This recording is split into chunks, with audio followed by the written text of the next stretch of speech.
So tonight I'm going to talk to you about my ideas about the alien agenda on planet Earth and in our society. And I know that some of you probably went to see Eric von Daniken recently, did you? Yep. And I didn't. But so those, when Eric von Daniken wrote his books many years ago, they sort of sparked in people's minds the idea of life on other planets being here, way back in our ancient history. And he quoted, as you know, he quoted a lot of evidence for that in our indigenous cultural myths, legends, writings, art, etc. And some of those date back, like this one here, I think this one dates back to about 55,000 BC. But modern researchers, they tend to have had another look at that, or I should say modern history of UFO researchers have looked back in history and they've thought that the idea that extraterrestrials or ancient aliens were visiting planet Earth, they came here, they taught indigenous peoples various things, language, agriculture, art, those sorts of things, and then they left. But modern researchers propose that they actually never left, or some of them never left, they stayed here and they've continued to weave their way through our social, cultural development. And they've gone further to say that not only did they not leave, but they actually interact with human beings. And those interactions have had I believe, have had a more far-reaching consequence and effect on the inhabitants of Earth than what many of us really realise. And some of those contacts have said, some of those extraterrestrial contacts have said to their human contacts that they were concerned about what was going on planet Earth, concerned about the environment, concerned about our social and spiritual evolution, not keeping pace with our technological evolution. And if we ever expected to get out there, we had to develop ourselves to a certain minimal benchmark so we could go out there and be part of the greater galactic neighbourhood. And some of those early contactees, generally their messages were about peace and respect for all life. This guy here, Truman Bethram, Daniel Fry, Elizabeth Clara, Orfeo Angelucci, George Adamski, they all were working towards the greater good of our society.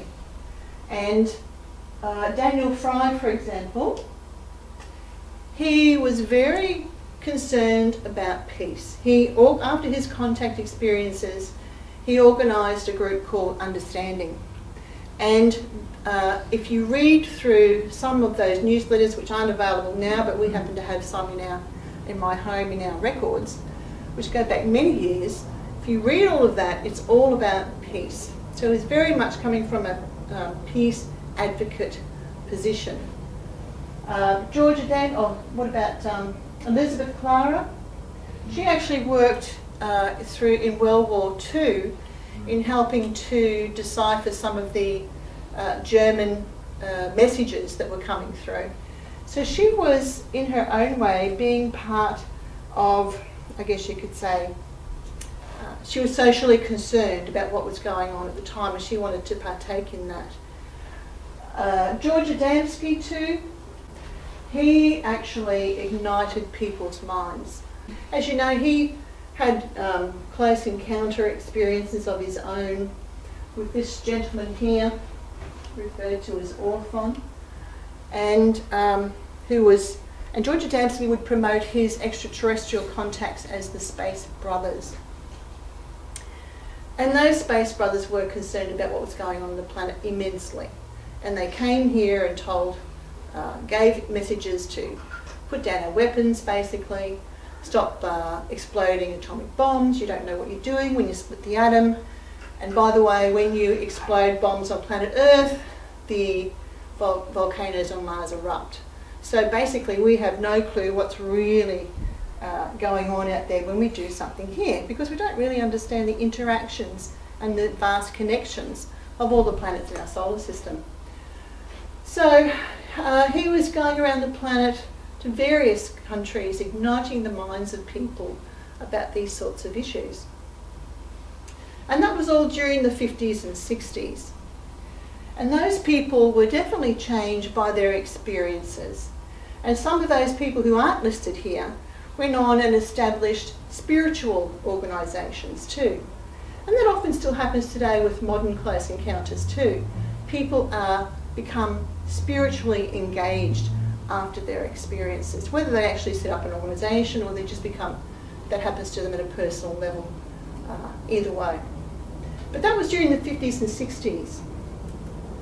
Then in the 70s we had the alien abduction experiences appear. And in the 80s, and really in a big way in the 90s. Everything happened in the 1990s. But before the 70s, there were a couple of well-known cases. The Antonio Villas-Boas case in 1957 and the Betty Barney Hill case in 1961. And the Villas-Boas case was actually sort of kept under wraps for a few years because there were some disturbing elements of that case that the researchers didn't really want to pass on to the public. And that was because Villas-Boas was basically dragged off by a couple of extraterrestrials into a spaceship and made to have sex with a female, who then indicated by sign language that she was going to actually take their progeny up into the sky, you know, out there into space. So at that time, 1957, we didn't want that. People didn't want that out there. You know, they wanted the Space Brothers, and they were the benefactors of human society. And then we had the Betty and Barney Hill case. You all know that one. But that, again, that was a well-documented abduction experience. But these were sort of, there were only a few of those in the 1970s that people actually knew about. But by 1990, we were hearing more and more of these experiences, of the abduction experiences.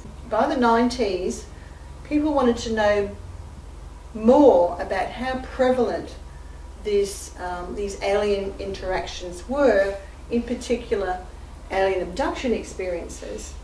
So a group of people, Dr. John Mack, Bud Hopkins, Dr. David Jacobs, John Carpenter, and Dr. Ron Westrom all got together with the help of the Bigelow Foundation, who funded the study, and did survey of 6,000 American people, and to try and understand about what was going on with these close encounters.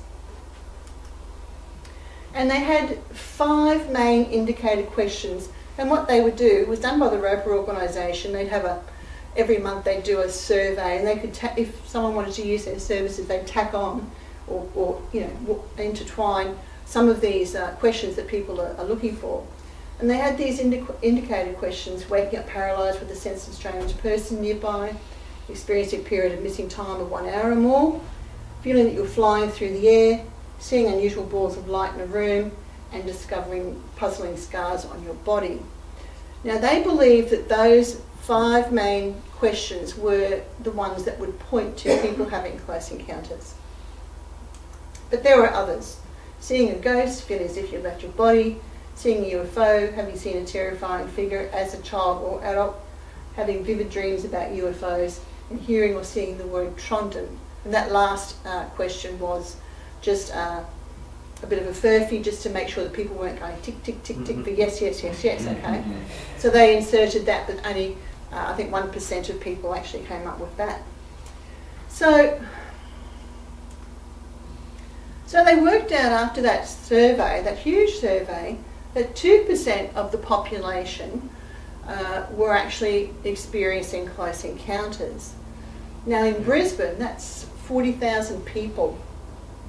And I can tell you, I've spoken to over 3,000 people now in 27 years, and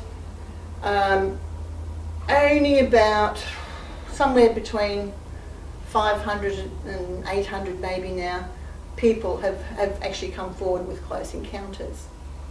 So with the possibility of 40,000 people having had close encounters, it makes you wonder, you know, who else out there that we're rubbing shoulders with every day who might be having these experiences, who we're sitting next to on the bus, who we're sitting next to anywhere really. So after that they found, and this is where it gets really interesting for me, it starts to feed into our topic. They found that there are a group of people who are more likely to report close encounters, and they're the influentials. And the influential people are political social actives, and they're more likely to report these experiences. So let's just start thinking about that. Why would influential people be more likely to report close encounter experiences? Well, let's look at who the influentials are to start. They play an especially active role in their communities and their nation. They're community leaders, community members, workers in all kinds of local organisations, letter writers, good government advocates, political party workers, perhaps.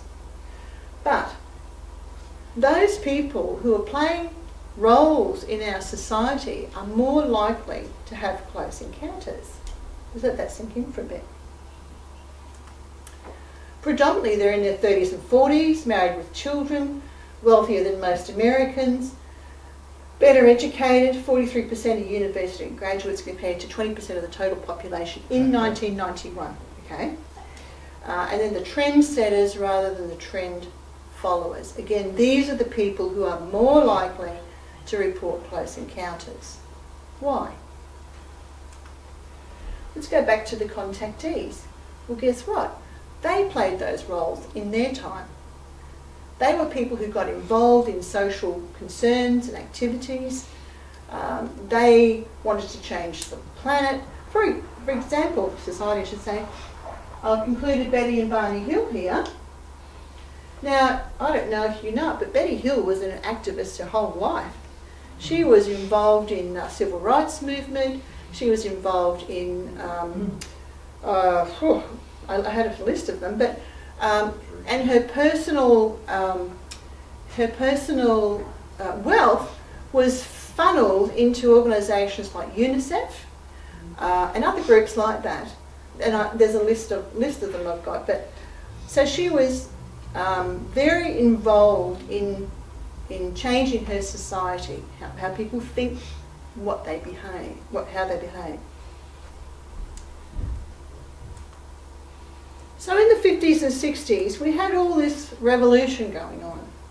But in the background of that, we had these huge amounts of UFO sightings and close encounter reports. UFO sightings and close encounter reports, social revolution. Can I just say that again? UFO sightings and close encounter reports, social revolution. Our society is changing in the foreground, but in the background, against a canvas of all of these extraterrestrial experiences. George Adamski himself went around the planet, he ignited the public mind. He was a lot of people call him a crackpot, a charlatan, hardcore UFO researchers would say, and you just don't bother listening to him, he just was a liar. I don't think he was. He might have become a bit unbalanced towards the end of his UFO standing, I guess, because he didn't sort of come into all this until he was a bit older. I think he was in his 60s, 50s, late 50s, 60s, I think, when he actually started to write his books. And those books were so popular, they were always selling off the shelf. But he was having audiences with the Pope, he was having audiences with Queen Juliana of the Netherlands. He was being observed by the CIA and the FBI. You know, he was, after he'd have an experience, he would be debriefed and taken off to one of the Air Force bases, I can't remember the name of it, and then returned, and people witnessed that. And remember, this is in the days when people weren't hearing UFO presentations. We've done it a lot since then, but in those days people were just flocking to those experiences. Now I just wanted to run this by you to show you what actually was going on during that time with the establishment of various social movements in the foreground of this huge background of close encounters, UFO sightings, etc.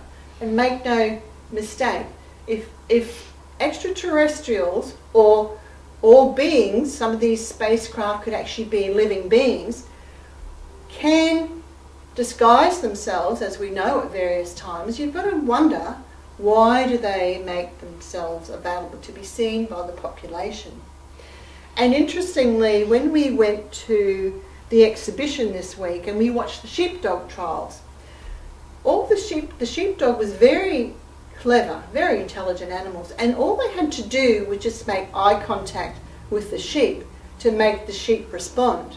They didn't have to do anything. So just remember that. So we had the peace movement in the 50s and 60s, the student protest movement in the 60s, remember that? Nuclear disarmament in the 60s, environmental movement in the 60s, the Green Revolution in the 60s, the hippie movement in the 60s and 70s, civil rights movement 60s to 80s, gay rights started in 67 to 69, feminist movement 1970s, the first Earth Day in 1970, and 72 Australia formed the first Green Party in the world in Hobart.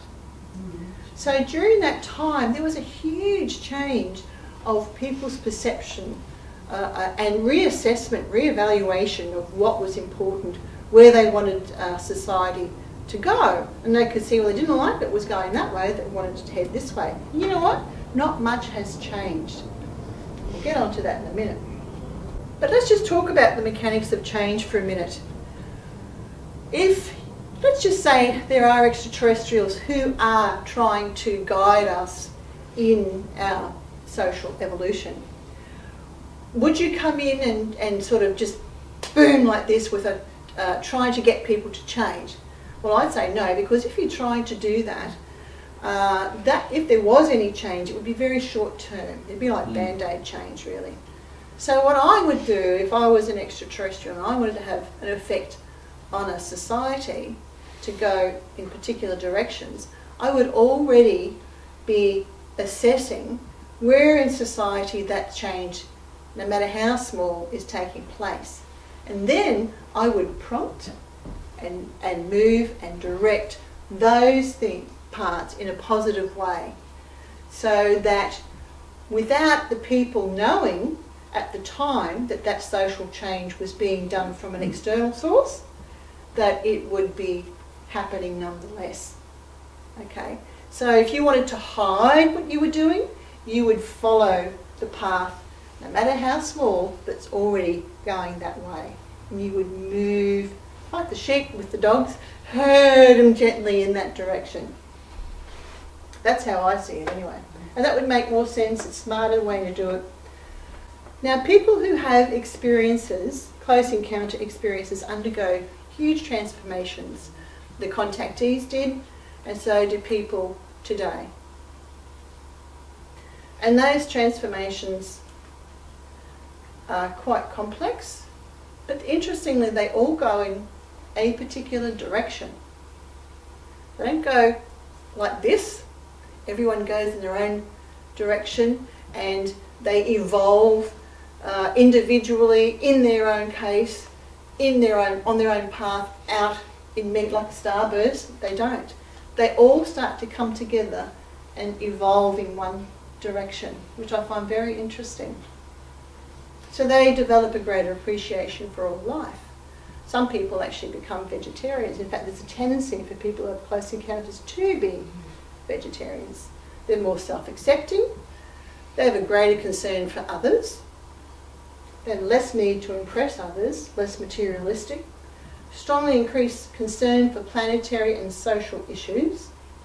Quest for meaning. They go on their own quest for meaning. More spiritual, less religious. And they have a heightened sensitivity to ecological matters. And I find that last one quite often comes up. I've had people sitting at my dining table who are crying because seal pups are being banged on the head, or the dolphins are beaching on the you know, on the sand and all those sorts of things. Completely upset about that. So enter the Omega Project.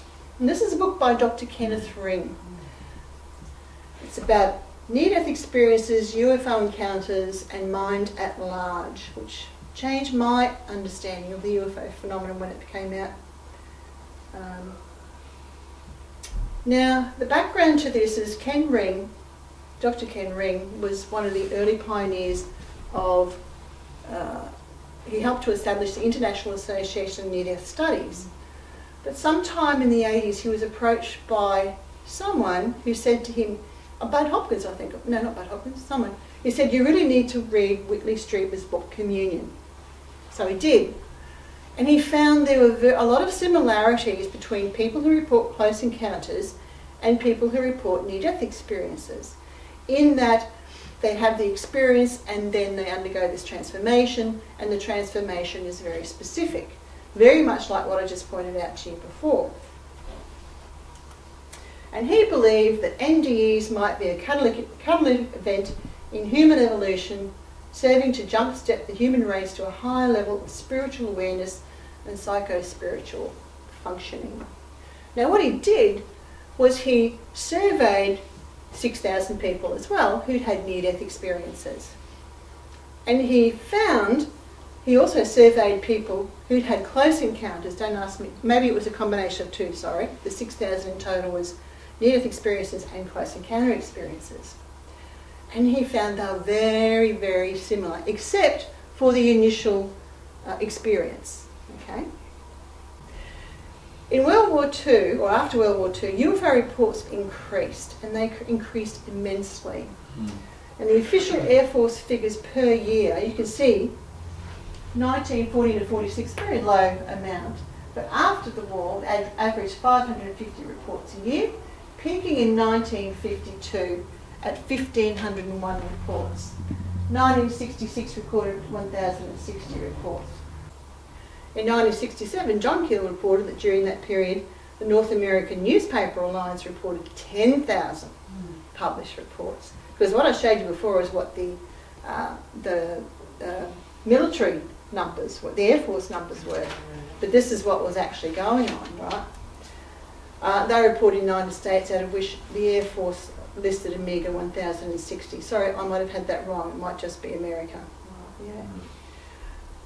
And 1967, the most frequent UFO sightings were over US atomic energy installations, US Air Force bases, naval and marine bases worldwide, White Sands Missile Range, in New Mexico aircraft plants, and America's major cities.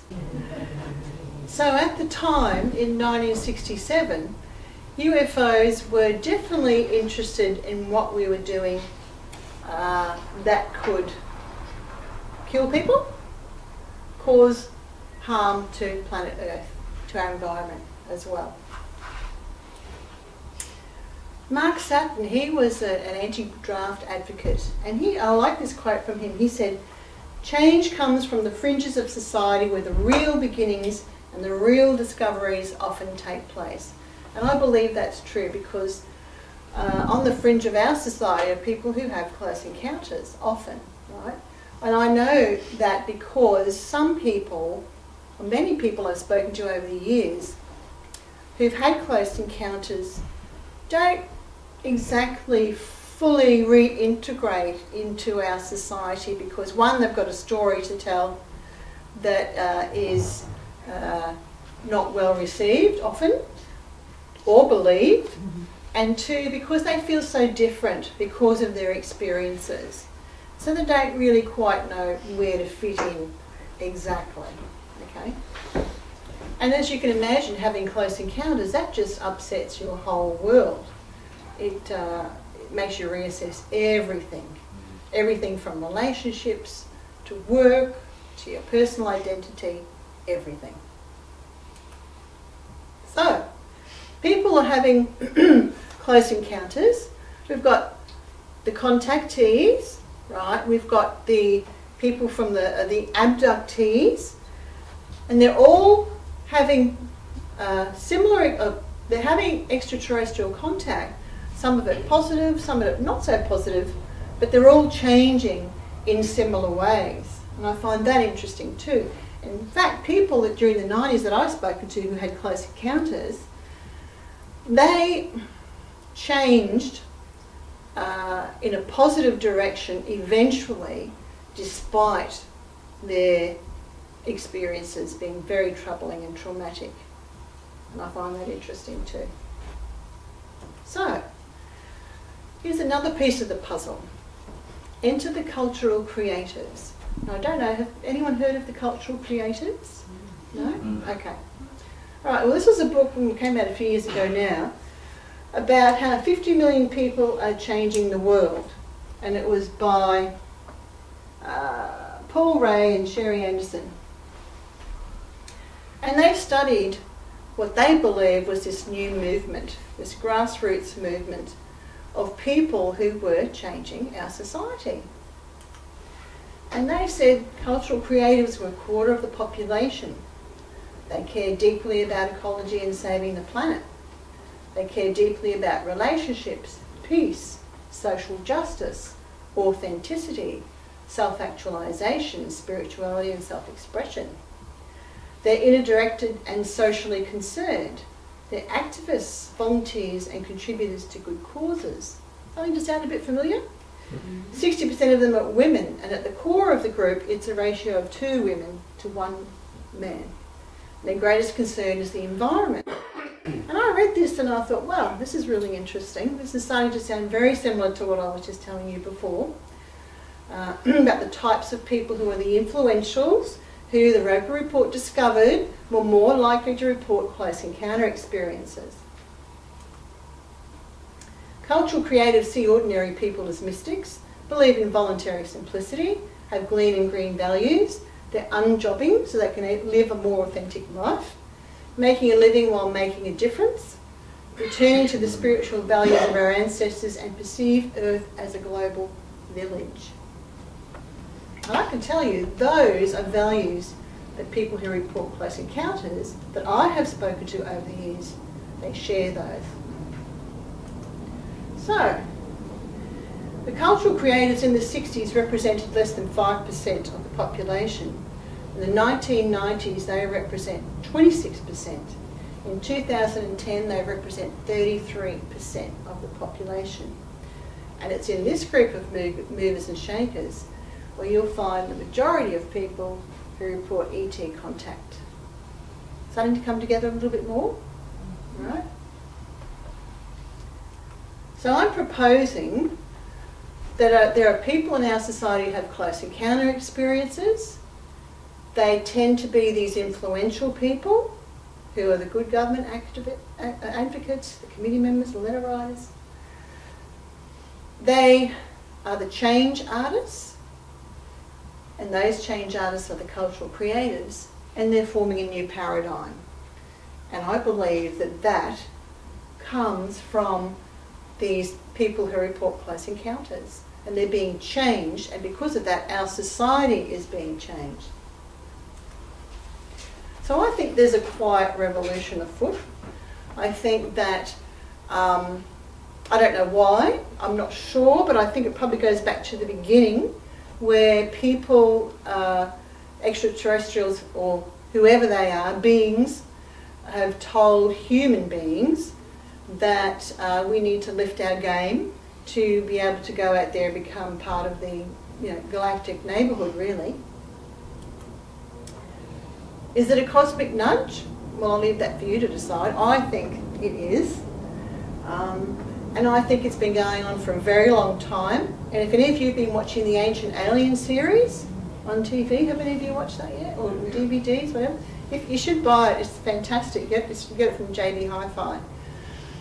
And those researchers go into great detail to lay before the viewer piles and piles of evidence that extraterrestrials have had involvement in our ancient history, but also our modern history, in World War II, in various revolutions, all those sorts of things, that they have played a part in that for a specific agenda to help humanity perhaps, one, get past a dangerous point of our own evolution where we fail to understand that we should really live well enough alone in some things. 2, that our technology, we're just focusing on our technology and leaving the social and the spiritual sciences behind. And what happens when you do that, you know, and you topple over, and society really is it's a problem. It's a real problem, because if we don't develop the wisdom to use that technology, we will blow ourselves up, we will wipe out the planet. And I know I'm talking to the converted, but you know, that's what's going to happen. So it's really important for people to raise these social concerns when they can. And I know that my experiences is, if you want to hear someone talk about environmental concerns, just hang out at a UFO meeting, because it's going to come up. You know, it's part of our makeup because of who we are and our interests. But I don't think it's just that. I think that humanity, at least in Western civilization, I cannot speak for the East or, you know, other cultures, but in the Western civilization, and maybe we're the ones who need the biggest cosmic nudge, that I think that's what's really going on. If we want to be part of that galactic village, I think that there are probably some things in place that we have to step up to. I can't see that you know, imagine if it was us out there and there was this, you know, devastation on planet Earth that a lot of humanity has been, you know, party to. We wouldn't want that to come out into our neighbourhood.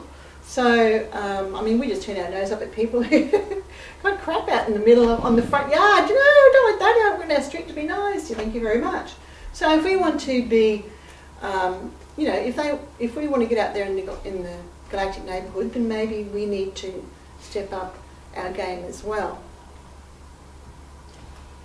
So that was it. Thank you very much. I wanted to lay that out in front of you.